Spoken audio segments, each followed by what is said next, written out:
when I knocked on your doors a few months ago, and as I went to some of the East Hills consensus meeting, I promised you that development was on its way to East Hills. And I've come tonight to begin to fulfill that promise.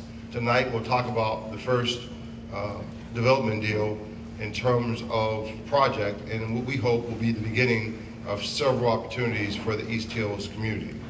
And so tonight we've come to share with you a program that we have been working on for the last year. And I also want to tell you from the beginning that this has the support of all the elected officials. And so the representative in Congress, to the state representative Costa, to Representative Ed Gainey, to County Executive Fitzgerald, to myself, to Ed Gainey, to Mayor Peduto, all of us have come together on one project, one idea, and that's to rebuild the east end of Pittsburgh. And so the goal is, and although someone lovelier and more articulate than me will come in a minute and explain this to you, the overall goal of the HELP initiative is to build 2,000 new housing units in the east end of Pittsburgh over the next 10 years. In addition to those housing units, new businesses, and create a different quality of life. I believe that people in the East End deserve clean, decent, affordable housing and businesses that they can shop in. They deserve a high quality of life. And the HELP initiative is a comprehensive process that will be the vehicle by which we will together rebuild our communities. And so government and you together rebuild your community. And so that's why I've invited you here tonight. The HELP initiative stands for the Homewood, East Liberty, East Hills, Lincoln, Leamington Llama Protection Initiative. It covers 5 communities in the East End, from Homewood to, from East Liberty rather, to East Hills. And there's a number of people here. I'm going to introduce them to you from the very beginning, and then you'll get a chance to talk to them individually at the end of the meeting. And we have Dan Paul here, who is in charge of the media. John Klein, who is our community planner. Maylene Myers and Skip Swab from East Liberty Development, who are providing the technical assistance to the project. Pram Collier, who is the HELP project manager. My son, Ricky Burgess II, wherever you're at, son, where you at? Wave your hand. It looks like me with hair. He has volunteered his time to work on the project. We have Jamie Glasser from Senator Costa's office. We're so good to have her here. Senator Costa is a big fan and is going to bring us a lot of state money to do development. We also have in our presence tonight another partner, Kevin Cooper, who is the magistrate of this area. Kevin, where you at? Amen. If I make a mistake, make sure I don't go to jail. And I'm gonna keep telling you, you make a laugh or not. And we have members of the HELP Steering Committee. The HELP Steering Committee has a group of people, community and professionals who help oversee it. And anybody here from the Steering Committee, please either wave your hand or stand. All right, there we go. Part of our union friends are here. And so we're glad that they are here. And so with that, I'm going to now introduce the person who will explain this project to you, the lovely Pam Collier, who is HELP's project manager. Thank you very much, Rev. I appreciate that, and thank you for everyone for coming and attending. We're excited to be able to share information about HELP and about the coming development. I think that you will agree that it's unprecedented to have so many different organizations and groups participate in terms of developing the East End.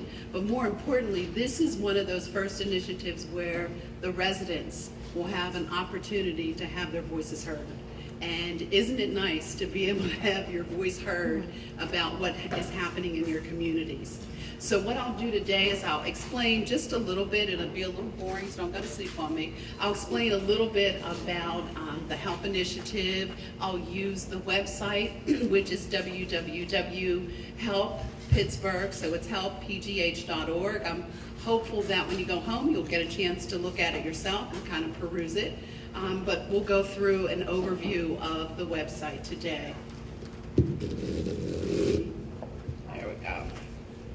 So essentially, the HELP initiative is, as Rev explained, the Homewood, East Hills, East Liberty, Lincoln, Leamington, Belmar, and Larimer Protection Initiative. It's a comprehensive resident-driven initiative to protect, strengthen, and rebuild targeted East End communities. The guiding principles are essentially 4 guiding principles. 1, it was important to us that the initiative is resident-driven. So resident-driven development, comprehensive planning, mixed income communities. So we no longer want to have those communities where you can point to a street and say, there's where all the poor people live, right? So it's important that the incomes and the mix of people is as it should be. So mixed income communities, and we want to avoid displacement, right? So we don't want all this development to come into our communities and have people have to move out. So you stood the test of time. You have been there when it wasn't such a great neighborhood, right? You were there when it was a wonderful neighborhood. You've kind of stayed through the ebb and flow of it, and you want to reap the rewards of it, and you should be able to do that. Hey, Pam? Yes, sir. Closer to the mic so they can hear you. You can't hear me. Can you hear me now? Can you hear me now? Can you hear me? Okay. You still need me to speak up? Really? Yeah, I'm in the back. Okay. Is that better? Yeah. Oh, there we go. Okay. Sean is my Vanna White today, so you're going to move it on, Sean, to the next one for me. In terms of the conditions, so there was a very specific reason why Rev and the Brain Trust decided to do the entire East End, and not just a neighborhood, not just Homewood, not just East Liberty, not just Larimer. There was a study that came out according to the Housing Alliance of Pennsylvania's Building Inclusive Communities, and they found that there's a shortage of decent, safe, and affordable housing in the city of Pittsburgh, citywide. There's a shortage of about 21,580 housing units that are both affordable and available to people living on extremely low incomes. And they describe that as making $24,000 or less for a family of 4. And so as a result of that, they also saw that the East End of Pittsburgh has some of the city's fastest growing development corridors. So we're all very familiar with what's happening in terms of development in East Liberty. The largest new public housing development is in Larimer Choice Neighborhoods. One of the greatest neighborhood concentrations of African American homeowners is in Lincoln, Leamington, Belmar. I'm not sure if everybody knew that or not. And along with the city's most blighted neighborhoods in Homewood. And so there needed to be a charge. There needed to be something that we aim for. And so the creation of an East End multi-neighborhood affordable housing protection strategy was one that we could both capitalize on both the strengths and the opportunities of the East End market. So the HELP initiative's overall goals are to preserve and increase affordable housing choices. And then secondly, develop diverse, mixed income, sustainable communities. So what are the challenges, you might ask, right? There are 3 fundamental conditions that impact the ability of affordable housing options. One is crime. Aren't you tired of crime in our neighborhoods? Yes. Right? So crime is one, neighborhood blight is another, and market rate pressures. Crime is a key force that displaces families. There's a lot of folks that move out of the neighborhoods. And if we allow crime and abandonment to persist, it will destroy our affordable housing faster than it can be replaced. In terms of neighborhood blight, economic forces and crime fuel blight. So those two together are a deadly combination, and the city must develop viable strategies to address abandoned properties in low-income neighborhoods. And lastly, market rate pressures, where neighborhoods have reduced crime and attracted investments, or they now see a stronger housing market. It's our belief that low-income residents must be held harmless so that they have the ability to continue living in their neighborhood and it becomes a healthy mixed-income community. So, is there a process? So what is the process? So it's several different, there's 5 different guiding principles for that. One is community collaborations, which is part of what it is that we're doing now. It's important that not only do you get an opportunity to have your voice heard, but in addition to that, when there's development that's coming, you need to know that there's development coming. So in each HELP neighborhood, there's a collaborative comprised of neighborhood stakeholders, East Liberty Keel Group, Homewood Community Development Collaborative, the East Hills Consensus Group, I know I saw Diane here somewhere, Lincoln Leamington Consensus Group, Larimer Consensus Group, and other community-based, faith-based organizations and emergent partnerships and collaboratives. Comprehensive planning. In each HELP neighborhood, there's an ongoing planning partnership that will collaborate with stakeholders within the community, as well as public officials, city and county government, Pittsburgh Public Schools, nonprofits, foundation partners, businesses, and private developers. Now, I don't know about any of you, but when was the last time that you heard all of those groups working together to collaborate to your best interest? Right? So you hear about your representative, you hear about the city schools, but very seldom do you hear all of those different groups working together. But through the HELP initiative, all of that is going to come to bear. Capacity in community organizations. So HELP is going to provide organizational development along with comprehensive technical assistance services to community-based organizations. And some of you have had an opportunity, just as an example, to work with Ron Porter. So Ron Porter is working with a number of different community groups to help you in terms of coming up to capacity so that your organizations can be as effective as possible in being a voice for your communities. The HELP initiative will establish an East End Growth Fund. In addition, HELP will coordinate all available resources from both public-private entities, including governments, banks, foundations, private markets, financial institutions, and faith-based organizations. Does anybody know what a growth fund is and why that's significant? Anybody? Is that when they set aside money to help out for the community or different things they need to do? So more or less what happens is there's a fund that's established that can help in turn providing financial resources for development, or if there's something that's going on in your community to help uplift your community. So it's a vast sum of money that you can put together that will help you in terms of growing. Let's see, what else do we have? Construction of projects and services. The HELP initiative will oversee a process to create sustainable, viable, and safe mixed income neighborhoods. This process will include production of affordable housing in the East End and other projects consistent with the most recent neighborhood planning processes and consensus. So what is the change? The HELP initiative will seek to transform the East End in the following areas. Safety. HELP will assist in implementing hotspot crime prevention and housing acquisition strategies throughout the East End. The hotspot strategy implementation is essential to stabilizing the neighborhoods in the East End. And I will share this from a hotspot study that was done in East Liberty. Crime is down 59% in East Liberty because of the strategic purchasing of various nuisance houses in the East Liberty area. And that's sort of the plan that's going to be helpful in controlling crime in our neighborhoods as well, and the rest of the East End neighborhoods.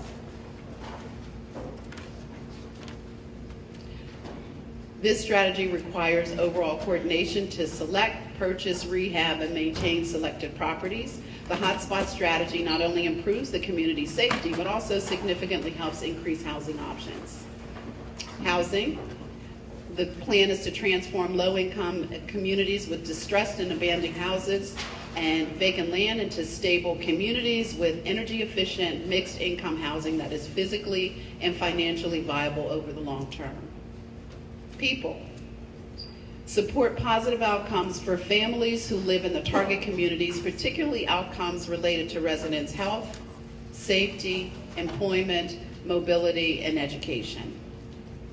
Community, transform communities of poverty into viable mixed-income communities with access to well-functioning services, high-quality public schools, educational programs, high-quality early learning programs, services, public assets, public transportation, and improved access to jobs. Fifth, local business development. Our goal is to create strong community-based businesses by providing technical assistance to existing and/or emerging small businesses, protection plan for existing small businesses, funding and resources for business development and expansion, rebuilding historic business district corridors, mixed-use buildings with subsidies for local businesses, and lastly, sustainability.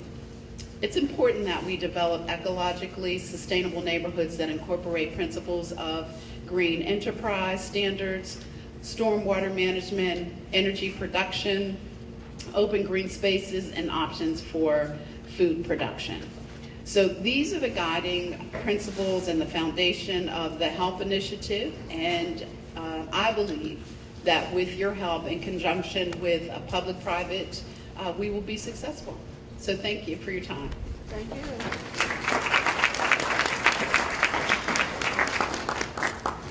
And so, probably one of the things I did not say as clearly, I talked about what we're building. I didn't tell you what that looks like.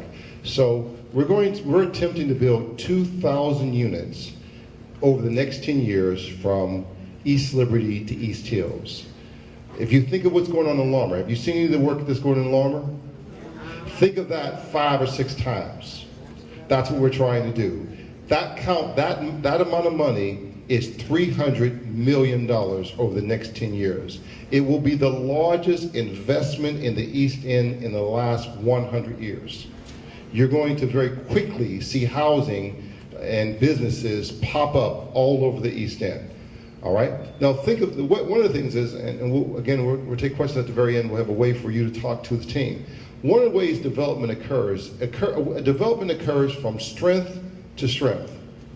It doesn't occur from weakness to strength. That is, you cannot take development and pop it in the middle of isolation, but you have to connect it. So the way you'll see development come is you're going to see development that starts in East Liberty, it'll move toward Larimer down to East Liberty. You're going to see development start at Homewood South, move up to Homewood North, and over to East Hills that way. So over time, you will see development occurring in all the corridors of the East End. And that's what the HELP initiative will help you do. All right, so I will tell you how you can get involved in a minute, but before I do that, I want to show you, or at least introduce to you, one of the first tangible fruits of the HELP initiative, which is a brand new store coming to East Hills. And so we're going to ask that the people from Casa Enterprise would come forward and share with you the new Family Dollar that's going to be built on Frankstown Avenue across from Crescent School from the ground up.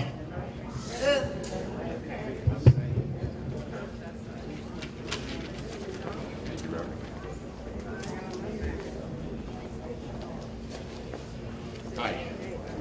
Hello, I'm Craig Kaza. This is Matt Crawford. We've been excited about this project for a while. In fact, we actually had started over in this area.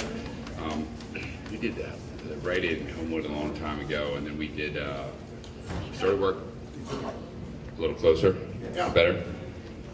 We were working with Bob O'Connor back in Bob O'Connor's days on the Lincoln Larimer project, and so that one will be coming as well. But we're here today to talk about East Hills. We started rolling out probably 3 years ago the new Family Dollar Market. So it's actually a general store. They have 28 coolers in the stores with freezers and coolers and that kind of thing. So they can provide enough to basically live out of. We did North Side, and that's been a fantastic store. And that was a renovation of a building. We tore it all down to the skin and brought it back up. We did one in the Strip District at Penn Avenue. We just completed Sheridan across from Langley School, and that was a closed grocery store for 10 plus years. And again, that one was stripped down, brought back up, and just redid it all.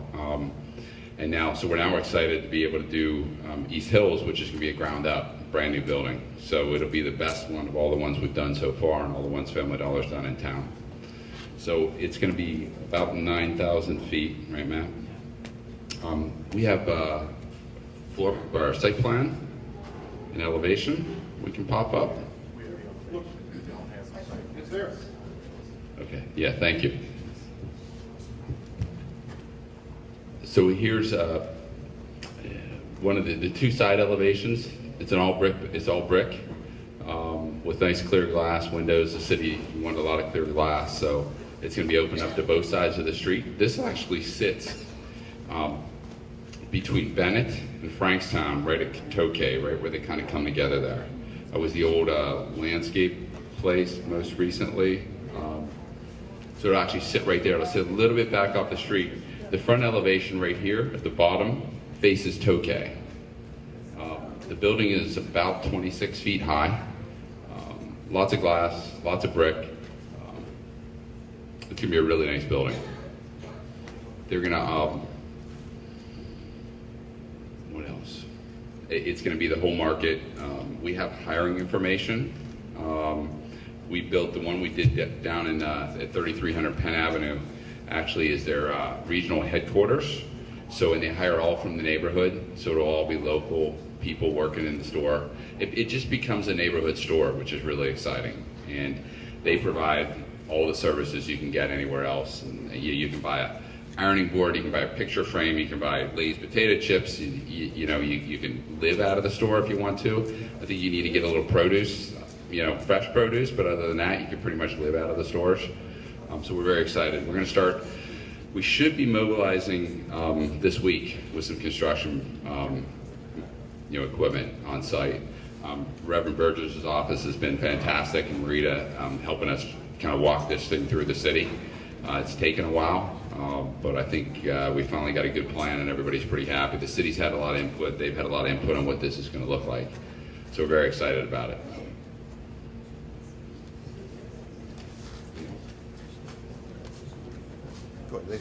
Question? Yeah. What happens to the Family Dollar up the street on the corner? Which one? That one's staying. That one's staying. These are neighborhood stores, and what they have found is they can put these pretty close to each other. And if you have the density of the neighborhood, they can actually go half a mile apart. They can be actually pretty close. So we're not Family Dollar. We're a developer. So, but right now, I know the plan is that store stays. And so that they'd actually like to have one spotted all through. Like we're going to Lincoln Larimer also, so we'll be doing a store there as well. They're losing their lease in East Liberty. I know Giant Eagles, they're losing their lease, so they'll be out of there. Yeah, which is unfortunate because they want to stay there and do these two stores, but now we're going to have these two stores. So, and I don't know what the plans are, whether Giant Eagle's expanding or what, but I know they're losing their lease there. So it's not their choice to close, but it's happening. So we can't get these up fast enough for them. Yes. Do you have a time frame as to when the stores will be ready to open? Yeah, the idea is hopefully we'll be mobilized this week, which means we'll start construction. And I think it's first quarter, probably March, that it should open. So yeah, ready for spring. I'll work around. Go ahead. So what you're saying is you're going to bring another big chain store in and it's going to kill the small businesses around here. That we just saying. A dollar store is not but a 5 and dime store. It's not a big deal. Well, it's like Not really a big deal. I mean, you can look at it that way. Groceries is not nothing that's going to rival Giant Eagle. It's going to be a big impact. It's just going to be like you said. You can buy cardboard, like little tic-tac things.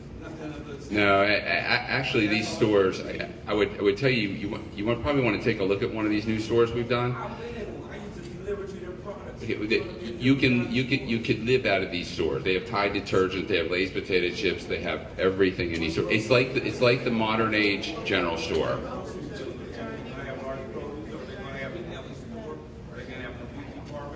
No, you go to the grocery store for that. This is a neighborhood store. Well, no, they're not. They're not. Okay. Ma'am? Question about because of where you're putting it, you're right next to an early childhood, and I do a lot of work out of that place, and it's hard to find parking and things like that. So you already cannot park on that one side of the street. Is that those kind of plans in your? Yeah, there's a parking lot on site to support the store. Yeah, and then we actually, the one we just opened across from Langley is actually, they're working really well with the school, and the school's actually doing a lot of programs.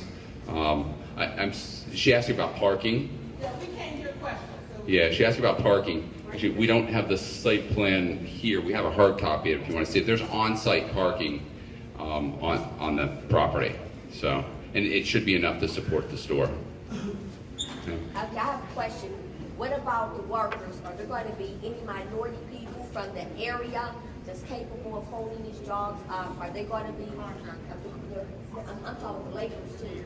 The laborers and contractors that's going to help build this store in their own neighborhoods? Yeah, the last store we did it. We were over 40% MWBE contractor. This store we hired an outside contractor that does a lot of these stores. I don't know what his numbers will be. In fact, Sean was one of our contractors here. I'm also talking about the help, the laborers. Yes, The laborers, are they going to be from within the neighborhood themselves? the last store we did, we were over 40% from the neighborhood. Yeah, and that's MWBE. Yeah, but like I said, on this one we hired a contractor. So we are not building this one ourselves. So to the extent we can control that, we will. But there's an outside contractor building this store. I mean, but there should be some type of stipulation that says when you come into this community, you have to hire. I mean, there has to be some type of stipulation. Because the ones that build out here on Pitt Avenue, the new ones, most of those guys, when I went and talked to them, most of those guys came from Ohio. Ohio. This is a local Pittsburgh contractor. But I'm saying, that one was, but they still hired outside of the community. But there should be some type of stipulation stating that when you come to these communities, you have to hire X amount of the people in it. That's common sense for jobs. Yeah, it makes a lot of sense. Like I said, on the last job, we were over 40%. Okay. So, Before you decided to put produce in this particular store, did you take into consideration the Giant Eagle that's down here? they don't do She's a produce. franchise. They don't do produce. She's a franchise. No, No. the store is not. Yeah. Oh, I thought you said you were going to do produce. No, not in this store. What are you going to do? Well, they have coolers to support the neighborhood. I mean, these stores are walking stores. They build them for the neighborhood to be able to walk to. Bread, milk, things like that. Well, they're a little different because they have bread and milk. They have coolers. They'll have popsicles. They'll have those kind of things. Yeah. Yeah, ma'am. Yes, piggybacking off her question about the employment. Now, did I understand you right, that you're saying you're not, because you have a contracted out the development of the football building that y'all designed, so that you have no control of who they're hiring? No, we requested that they hire from the neighborhood, but the last job, we can't. The last job, we actually were the general contractor, so we could control what we did. This job, we are not the general contractor. But there still should be some type of stipulation. Good for us.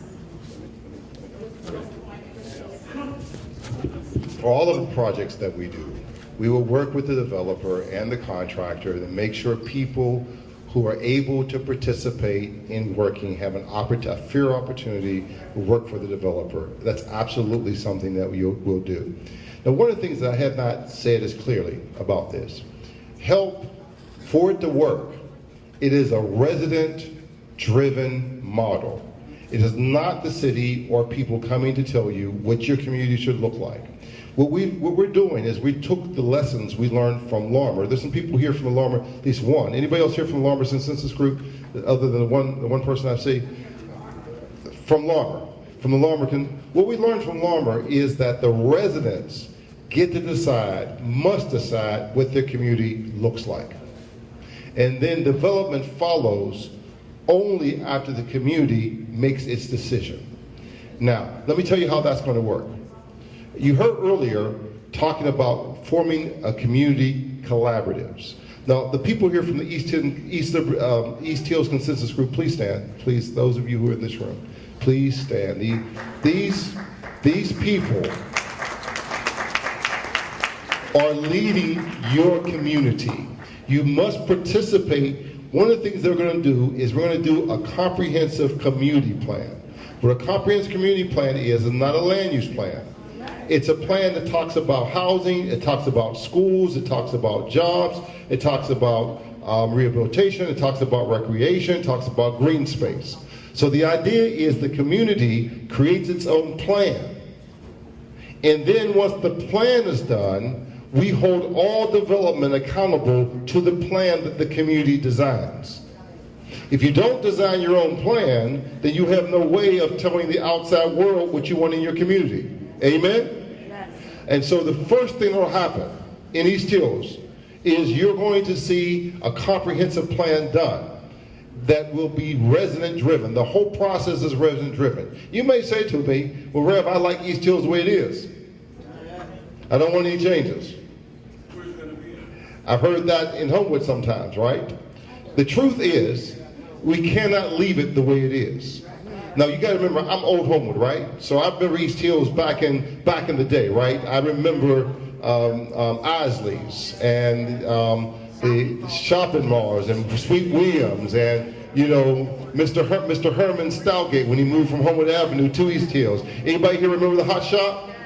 Come on, I can go down and memory lane with you, right? And the department, the discount department, the Horns clearance section, where I bought all my clothes from because my mama didn't buy anything full price, right? Firestones, do I need to keep going, right?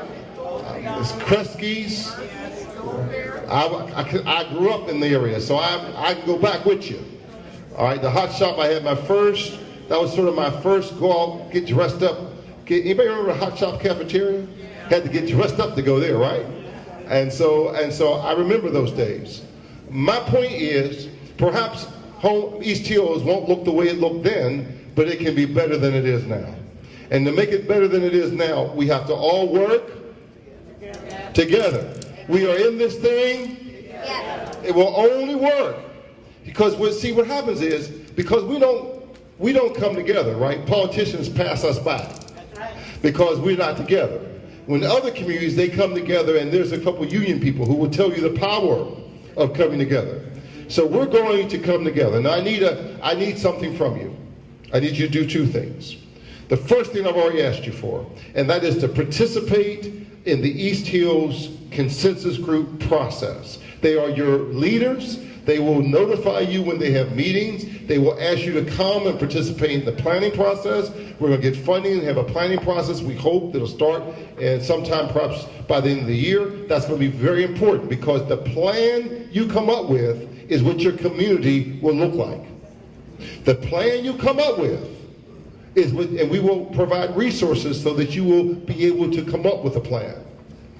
The second thing I need you to do, and this is really very important. Remember I told you before that development's going to come in stages in a straight line. The faster we do Homewood and Larimer, the faster development gets to East Hills. The faster development comes to Lincoln Lemington in a great way. In order to get development to us, we need the whole East End done. It will not happen in isolation. Your future is as tied to Homewood as it is to East Hills, as it is to Lincoln Lemington, as it is to East Liberty. Because there is not enough money in the city to rebuild these communities. We got to get the market here. And so what we're going to do is called smart investment. We're going to, in a very smart way, invest in specific projects in your community that we hope the market will come and play. Now, one of the interesting things that's happening for the first time since I've been on council is we have developers, and this is why it becomes very important for you to begin to get your vision of your community. Every week we have developers coming for projects. Believe it or not, the East End is hot. The reason the East End is hot is because we need more housing and we have land to put it in. All right? And because we do not want the developers to decide what your community looks like, this is the time before they come. Because if you sleep, once the market gets here, with the money and the resources, it will be done. Too late. And so we're coming to you now, giving you a chance to control your own destiny. So what I'm going to ask each of you to do, those who are willing, this is the website you see is public. It's helphelpgh.org. It is, you can get it from your phone, you can look at it in your leisure, you can get it from your computer. But what we are asking you to do is to fill out these cards. These are the Help Pledge cards. What we're asking you to do is to join the team. We're asking you to pledge to help. What? Help transform distressed low-income communities into stable mixed-income communities. Pledge to help improve the health, safety, employment, and education of our families. I pledge to help demand living wage jobs, high-performing schools, early childhood education, accessible public transportation. I pledge to help create parks, clean open spaces, green design, conservation, and energy reduction. I pledge to help support local entrepreneurship and the rebuilding of historic business communities. If you would fill these out tonight, give it to the lovely ladies. Wave your hand, Robin, the lady who signed you in. This will be added to the website. You'll see your name along the names of people throughout the East End. We're using this to tell the city it is our time for resources. It is our time for new housing. It is our time for new jobs. It's our time for new businesses. It's the East End's time. The mayor, the county executive, the state senator, Congressman Doyle have all agreed to provide resources. But resources will come to the extent the community is organized. If you're not organized, it will skip over your community. And this is the process to organize you so that you can get yourself a better opportunity for success. Now, what's going to happen is I'm going to need members of the help team to go to my left. We have the planner, we have